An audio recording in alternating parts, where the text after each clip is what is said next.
I remember the day that the Nazis came to power. I was almost 13. I remember looking down from our window in Firth, Nuremberg. That's where they lived. The Nazis always celebrated their successes by torchlight processions. And they marched past and sang songs, bloodthirsty songs. The Nuremberg laws that came in the autumn of 1935 legalized anti-Jewish measures. We were no longer allowed to go to the cinemas and theaters and be members of clubs. As a child of any age, to be excluded from your peers is a blow. You feel inferior, and you question your own existence. So that's how it started, right? Start kicking them out of places and start letting them not do things. Right. There were 3 Jewish boys, including me, left in our class. The main Hitler youth leader came and said, "It's time you left the school. We don't want you here." I left school at 16. So they actually, this is something we didn't get into. They kind of, we said in our last part, but the Hitler youth were actually just almost like Boy Scouts of today. They'd come in and recruit you, say, "Here, we want you to do this," and they try to turn them into mini little Hitlers. It hadn't been for the Nazis, I probably would have gone to university. But we could no longer do that because universities were no longer accepting Jews. At the age of 18, I went to college in Hamburg to learn English. So he had to leave his own country to be able to go to college. One evening, we heard the news, and we knew that something was going to happen. We recognize this night, or part of this. Back in Nuremberg, my parents were arrested, rounded up, and kept standing in the square in the center of town for about 2 hours. They were abused and spat upon. That picture right there, literally got him spitting on him. Ew, that's a big old spit. The synagogue was set on fire. The women, the older people, and the children were sent home.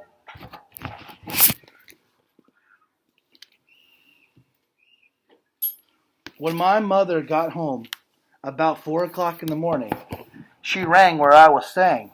She said, "Father's gone away," which was code for, "He's been arrested. You get dressed, go for a walk, now." So that's Heinz's mom basically giving him a call that's saying stuff's going down. So that's what I did.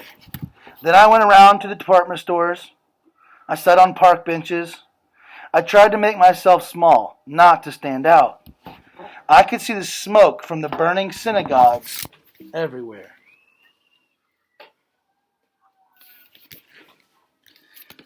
I could see groups of Jewish people being frog-marched through the streets after they'd been arrested. Windows were smashed. The Germans invented the term Kristallnacht, because of all the broken glass. And we kind of reference this in our other book and the other stuff we read from that Newsella, where they went around to all the churches and broke all the glass, burned them down, lit up the whole entire night. Eventually, I went home. The landlady said, "The Gestapo had been looking for you." Anybody know what the Gestapo is? No. Yeah. It's like Hitler. You know the people that used to show up to everywhere in the book that we kept reading? That was them. Now, it's a good thing you did leave. Otherwise, I would have been sent to a concentration camp.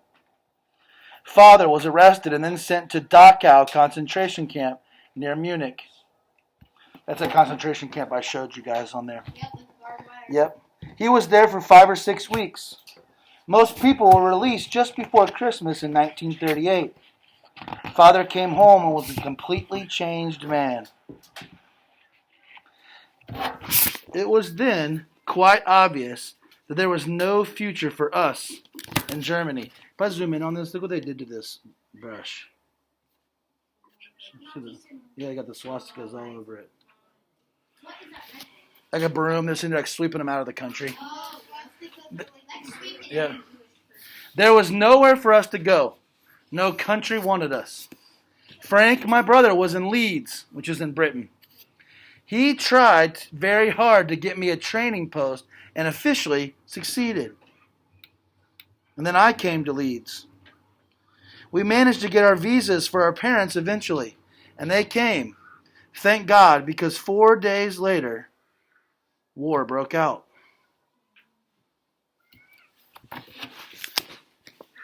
The day war broke out, a policeman came up asking us to come down and report to police headquarters. I was registered as an enemy alien. Cameras and binoculars were impounded. They were considered to be spying equipment. 8 months later, Winston Churchill became prime minister, and his civil rights servants famously asked him, "What shall we do with these enemy aliens?" Collar the lot, is what it said.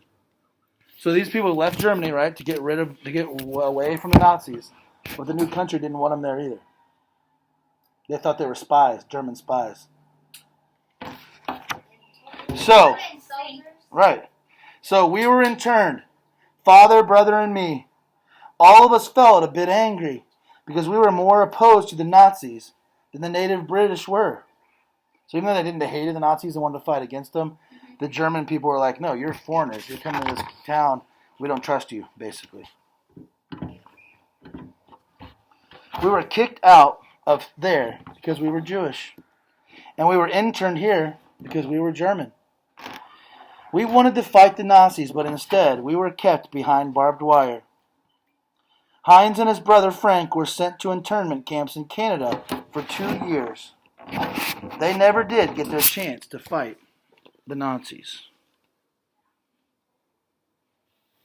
So really this story is all about, like, from being 13 years old, being kicked out of school, or 16 being kicked out of school, nowhere for you to go. Your father gets arrested and took away. You literally had to leave town as a child or as a young adult and go try to find somewhere else to live. When you got there, they didn't want you there either. They didn't want them there either. So imagine now, right? Could have chose there as well.